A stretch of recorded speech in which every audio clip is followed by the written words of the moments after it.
انت عندك لاكارت على حساب الخيريه وكله كيفاش كيقول لك كتقول لي بغيت نخدم ولا شي حاجه كيقول لك حكا راه انت راه ولد الخيريه ما نقدرش. 4 ايام جرات عليه قالت لي صافي خوي عليا درتي مشاكل في الدار رديت شي ولادي كيكذبوا شفاره وهذه قالت لي انا اصلا ما تيقاش فيك ملي جيت نقلب في الشكاره ما كنلقاش الدوليه ولاد صغار الدوليه 1000 درهم 20000 الدوليه 1000 درهم ملي جيت نهضر معاك لا.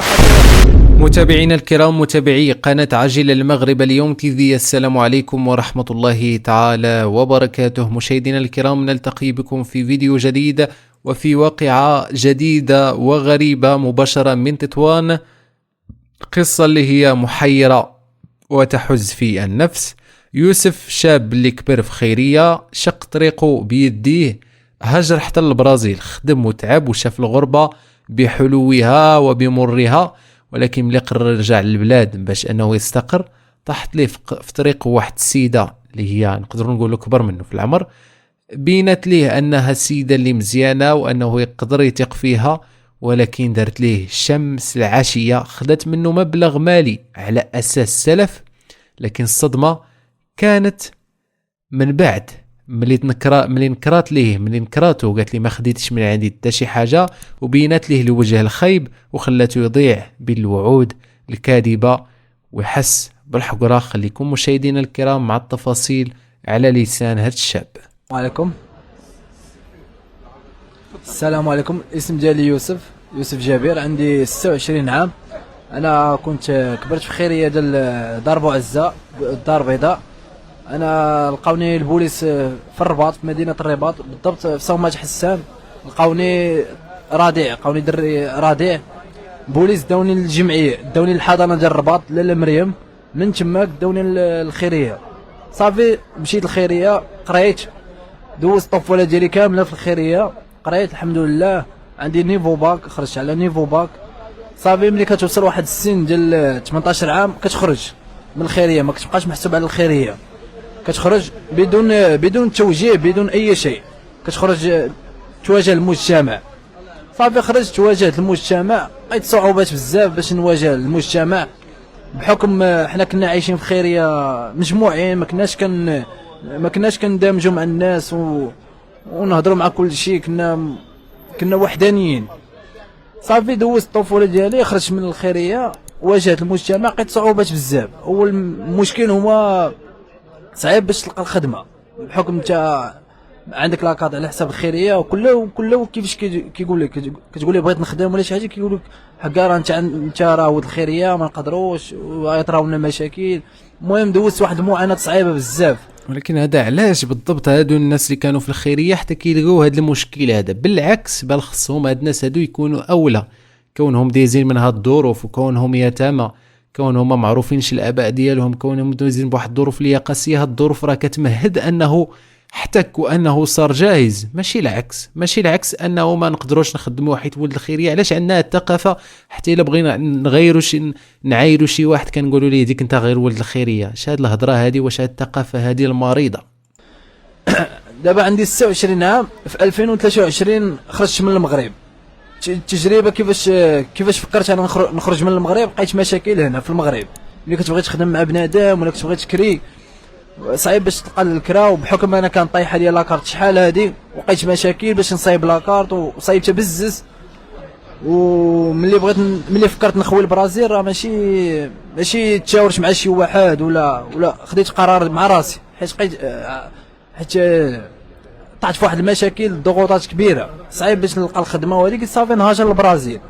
صافي هاجرت للبرازيل واخا ما عندي لا لغه لا حتى شي واحد، ما كنعرف حتى شي واحد، والحمد لله درت بلاصتي تماك وتعلمت اللغه والخدمه ديالي تماك داير كوميرس، داير تجاره.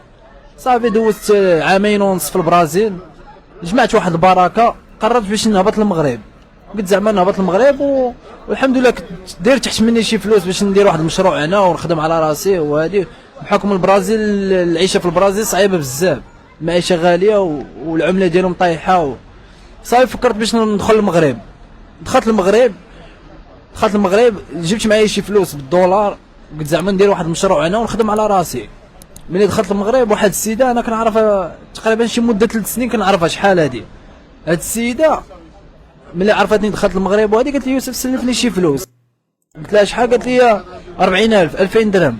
سلفت انا فلوس، عطيتها 2000 درهم وقالت لي الا بغيتي تجي الداخله جي، ولا بغيتي دير مشروع انا نوقف معاك باش دير مشروع وهادي وفري. وطلعت للداخله، عطيتها فلوس وطلعت للداخله.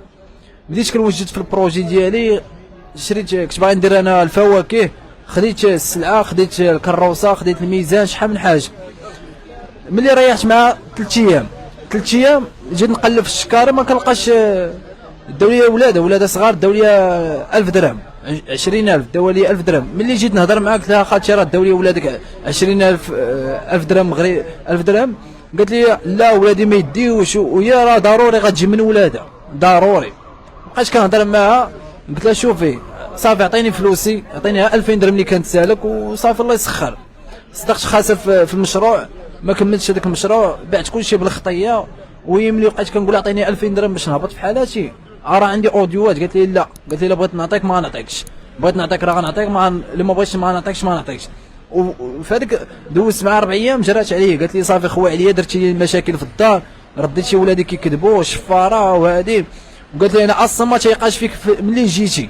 قالت لي ايه انا قلبت الشكاره ديالك بحال هكا قالت لي انا قلبت الشكاره ديالك حيت ما عارفك شنو جبتي وهادي. والمشكل هو ان قلبت الشكاره ديالي بلا اذن، هذا هو المشكل. وثاني حاجه انا راه فايت كنمشي عندك نريح معاه، ما عمرها شي نهار شكات فيا ولا بغات تقلب الشكاره ولا. المهم دارت واحد الخطه، عرفات عندي فلوس في الشكاره داتها ليا. المهم ما علينا، انا خويت عندي ميساجات ديالها، قالت لي ما عندك ما تصور مني سير ديكلاري. صافي خويت انا جيت من الداخله هبطت للباب برد باش نقلب على خدمه وهادي. الصراحه الوقت شويه نعسه مع دابا البرد والشتا، ولقيت مشاكل في البرد والشتا. ونكذبش عليك كانت عندي شي بركه اكثرين خسرتها في الطريق والمركوب والبيات في لوطيل. المهم واحد المعاناه كثيره كاع، وضيعتني في رزقي كاع. 3000 درهم مشات لي معها، هي دات لي غير هي بوحدها دات لي 3000 درهم. 3000 درهم راه فلوس، ماشي انا ضارب تماره في البرازيل، وانا معروف انا عارف راسي انا كنخدم وكندير التجاره، وما عمري ديت شي واحد ديالو، ما كان ادي حتى شي واحد ما من بلي ما والو. السيده هي خرجت لينا في عودنا، دات لي رزقي وهذا الشيء اللي كاين. ودابا راه انا في تطوان، انا هضرت مع السيد باش نوجه واحد النداء للمغاربه الا كان زعما شي واحد. مشاهدينا الكرام، تقدر تبان لكم هذا 2000 درهم ولا 3000 درهم اللي كيقول مبلغ اللي هو بسيط، ولكن احنا في اطار اننا كنضمنوا مع اي شي واحد، وفي اطار لا تبخسوا للناس اشياءهم. ما يمكنش نقولوا راه غير 2000 درهم هذه، راه غير 3000 درهم هذه. كل واحد الله اللي عالم به، وكل واحد كيفاش كيبان ليه هذاك المبلغ. الا كان كيبان لك انت هذاك المبلغ مجرد مبلغ اللي هو بسيط، فكاين اللي كيبان ليه هذاك المبلغ شي حاجه اللي هي كبيره. وبالتالي فاذا كانت انت عندك، كاين اللي عنده مثلا كيف ما كتجيك انت مثلا 10 مليون، كتجيه هو 2000 درهم ولا كتجيه 3000 درهم. كل واحد وكيفاش مسكين وكيفاش القدره المعيشيه ديالو. وقف معايا نشوف لي شي خدمه، ولا كان شي واحد بغى يعاوني في شي بروجي نديرو. انا عندي مع التجاره وقاري، راه عندي نيفو باك، واخا الظروف شويه صعيبه بزاف، ولكن راه ما عندنا ما نديرو. الانسان اللي ما عندوش والديه راه الحياه شويه صعيبه عليه، وبحكم انا راه ما كنمن بلي ما كندير والو، غير خدمه ترونكيل، ما عنديش مع الناس بزاف، مبعد على المشاكل. ولكن اخويا راه الناس كياديوك بحال هكا، راه الناس كياديو بزاف. وكنطلب من الناس ديال الشمال الا كانت شي خدمه ولا شي واحد بغى يعاوني في شي بروجي، نديرو بروجي كما كان غير باش نستقر فيه، وانت انا نكري واحد البيت ونخدم على راسي. دابا تعرف دابا راه الجو ديال الشتا والبرد، وكنتمناو من المغاربه يوقفوا معنا، وبخصوص الناس ديال الشمال الا كان شي واحد يوقف معنا. الله يرحم الوالدين وشكرا. بالنسبه لي كل اللي عشتي حياه كرفصه بزاف. انا عشت حياه شويه صعيبه بزاف، ماشي غير من ملي درت 18 عام حتى 26 عام. دابا راه مده 7 سنين ولا 6 سنين دازت شويه قاصح، بحكم بنادم ما عندوش والديه، وهذه راه معاناه كبيره اخويا. لا في الصيف لا في الشتاء، كتبغي شي ورقه، كتبغي تمشي تخدم، بنادم كيشوف لاكارت ديالك على الخيريه كيقول لك انت راه ما نقدرش نخدمك، ما كايناش كونفيونس، ما كايناش الثقه. كنلقاو مشاكل بزاف في الحياه الدراري اللي. التعليقات هنايا يونس المراكشي كيقول لك الله يفرجيها عليك، امين. ويدير شي تاويل ديال الخير. وكاين كريمه افاسي كتقول لك ما تبقاش تثق. حيت انا السيده كنعرفها مده، ماشي اول مره غنعرفها، وحسبتها بحال الام ديالي، انا كنت معتبرها بحال الام ديالي فهمتي. وانا راه ثقت فيها حيت كنعرف دارها وكنعرف كل شيء، ولكن هي فاش هضرت معها دابا في التليفون نكراتني كاع، قالت لي الا بغيتي اللي في جهدك دير. علاش؟ عارفه راسي انا، عارفاني ما غنصور والو. باش انك تطمع في واحد هاد الشيء راه غريب. هاد الناس هادو مع من عايشين باش انك تطمع في واحد اللي هو كابر في الخيريه، ما عنده مسكين لا والديه، وكيتقاتل باش يعيش وباش يوقف على رجليه، وانتي كأم ولا ديك عوض ما تحسبي بحال الابن ديالك. كان هادشي اللي كيقول صحيح راه غريب باش انك تطمع في واحد تسرق ليه 2000 درهم هو اصلا مسكين ما عندوش. بحال حسباتني باللي راه انت ما عندكش والديك ولا ما كاينش اللي غيوقف معاك، وانا كنعرف البوليس تماك في الداخله. طيحات مني بزاف، طيحات مني واحد الدرجه اللي ما كتصورش. وراه عندي ميساجات وعندي اوديوات ديالها هي بفمها، ولكن ما عندنا ما نديرو. الغالب الله، ما وكلت الله سبحانه وتعالى، وهذا الشيء اللي كاين اخويا. دابا انت تستقر هناك في سيطور، واش بغيتي هنايا تعيش هنايا تعيش؟ والا جا الا كانت شي خدمه فاش ما كان خدمه ولا شي واحد يعاوني ندير شي بروجي نخدم به ومنها نعيش به فهمتي. انا نكري بيت ونخدم على راسي والحمد لله، ما مبلي ما والو، ما عنديش حتى شي مشكل، ترونكيل داخل سوق راسي. ولكن راه المجتمع ديالنا شويه كاينين بعض الناس اللي ما كيوقروكش، كيديروا لك المشاكل، ولا كاين اللي ما كيبغيوش شي غير واحد الدعاء ولا شي حاجه غير يدعي معاك. والله كاين الخايب والزوين، هادشي اللي كاين اخويا. شنو استفدتي من هذه القصه ديالك ديال شنو تقول للناس اللي كيفكروا انهم يمشيو للبرازيل؟ واش البرازيل ساهله فيها الخدمه؟ اخويا انا ما حكيتيناش على المشاكل اللي لقيتيها. انا اخويا مشيت للبرازيل حيت ما لقيت حتى شي واحد هنا فهمتي. شفت راسي بوحدي عايش بوحدي في المغرب، ما كاين لا والدين لا والو، ومشيت هاجرت ولقيت مشاكل بزاف بحكم مشاكل اللي واجهت في البرازيل. هو ان لا ما عندكش اللغه ولا هذه شويه صعيبه فهمتي، صعيب باش تخدم تماك. الخدمه تماك قليله بزاف، قليله، والمعيشه عندهم غاليه وفلوسهم طايحه بزاف. هذا هو المشكل ديال البرازيل. البرازيل دوله، هي دوله زوينه بالنسبه للسياحه الا كان شي واحد غيمشي السياحه، اما بالنسبه لشي واحد اللي غيخدم وهذا ما ننصحوش يمشي، وكله يجرب حظه. البرازيل عندها العمله دابا طايحه بزاف اكثر من المغرب، طايحه اكثر، والمعيشه ديالها غاليه، الكرا غالي تماك بزاف. اي واحد الا مشى بغى يخدم ولا هذا غيلقى مشاكل اخويا ضروري. اول حاجه بنادم يتعلم اللغه عادي يمشي، وما راه كيهضروا بالبرتغاليه، بلا خصو يتعلم اللغه هنا. وما عندكمش ما ديروا في شي دوله اللي هي طيح فيها الاجر اكثر من المغرب؟ اللهم باركني تحسن لك في المغرب، وما تمشيش بحال هذيك الدوله اللي هي البرازيل اللي معروفه غير بالاجرام، ومعروفه غير بالعرا، ومعروفه غير ما فيها حتى شي حاجه اللي هي يعني غادي تاثيري الانسان باش يمشي ليها. ما عرفتش علاش كيمشيو لها السبب. بغيتو تمشيو سيروا لشي بلاصه اللي هي على الاقل مزيانه، رغم اننا لا نشجع على الهجره السريه وهاد الامور اللي هي محرمه شرعا ولا تجوز قانونا والى ذلك، لكن على الاقل بعد الانسان ما يمشيش لشي دوله بحال هذه. حتى الا بلا الله بغى يمشي ما يمشيش لشي دوله اللي بحال هذه، بحال البرازيل، دوله اللي هي نايحه اللي هي ميته. اللهم بارك نيت في المغرب. المغرب عادي يمشي ديك الساعه باش حتى مشى تكون عنده كوميم واحد 20% ديال اللغه. واخا اللي بغى يتواصل معاك اذا ظهرت شي خدمه ولا يتعاون معاك، عندك شي تليفون؟ عندي نمره التليفون، الرقم التليفون ديالك 3 المرات وجه النداء ديالك باش الناس يتعاونوا. باش ندخلوا هذا المباشر، باش نعطيو عاود فرصه للزملاء ديال اسفي اللي كيردوا لنا المعاناه ديال الناس ديال اسفي، وهذه هي مناسبه باش نترحموا على جميع الضحايا، والله يصبر الاهل ديال الضحايا يا ربي، نزل عليهم الصبر في هذا النهار. تفضل. نمره التليفون 07 14 95 73 75.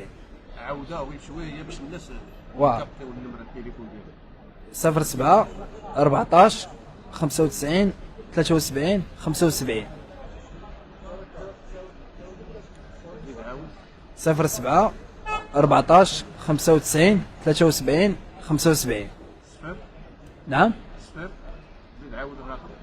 إذا مشاهدينا الكرام، لا حول ولا قوة إلا بالله العلي العظيم. كيف ما تبعتوا معنا في هذا الفيديو القصة ديال هذا الشاب اللي كيقول أنه كبر في الخيرية أو عاش في الخيرية، وهنا يعني من بعد ما كيخرج من الخيريه كيلقى واحد المشكل في المجتمع المغربي، انه كيرفض يشغلو. فين ما مشى كيقولوا ليه انت حقا راه غير ولد الخيريه، انت حقا راك كابر في الخيريه، ما نقدروش نثيقوا فيك. في حين انه غريب، راه هذاك اللي ولد الخيريه بالعكس خصك تقدم ليه يد المساعده، خصك انك تعاونو، خصك شحال من حاجه. وانا استغرب هاد الدراري اللي كيكبروا في الخيريه كيفاش ما كتمش واحد المواكبه ديال الحياه ديالهم، كيفاش ما كيتمش ادماجهم في سوق الشغل. راه ما انه راه بالعكس خصهم كونهم كبروا في الخيريه خص يتعلموا في واحد التنشئه، خصهم يكبروا على اساس انهم قاريين، خصهم يكبروا على اساس انهم غادي يخدموا من بعد ما، ماشي ملي كيوصل 18 عام كيخرج للشارع وكيلقى راسو امام عراقيل وكيلقى راسو امام مشاكل واحده اخرى، وكاين اللي فيهم كيقول يا ربي غير ما نوصلش لديك 18 عام باش ما نخرج من الخيريه ونلقى راسي في الشارع. قصة يوسف ماشي غير حكاية شخص واحد، راه رسالة وتحذير أيضا. في هذه القصة هذه فيها رسالة وتحذير للجميع. الدنيا راه تبدلات، وماشي كل ابتسامة صادقة، وماشي كل وعد صافي. خاص الإنسان يحمي راسو، يعرف شنو كيدير، ما يعطيش الثقة بسهولة، خصوصا ملي كتكون النية ديالو صافية. فهاد الدري هذا تنصب عليه رغم أنه ولد الخيرية وكبر في الخيرية وأمور اللي خصها يعني ان الانسان ما يطمعش فيه، الا ان حسب التعبير ديالو كيقول انه واحد السيده طمعت فيه ونصبت عليه في واحد المبلغ ديال 2000 درهم، قالت لي غادي ارجعها لك، وخدتها ليه، ما بقات رجعت ليه حتى شي حاجه. واليوم هذا الدري هذا مسكين راه محتاج وكيقلب انه يخدم، فإلا قدر شي واحد انه يعاونه كيقول انه كيعرف كيفهم في التجاره، كيفهم في البيع والشراء.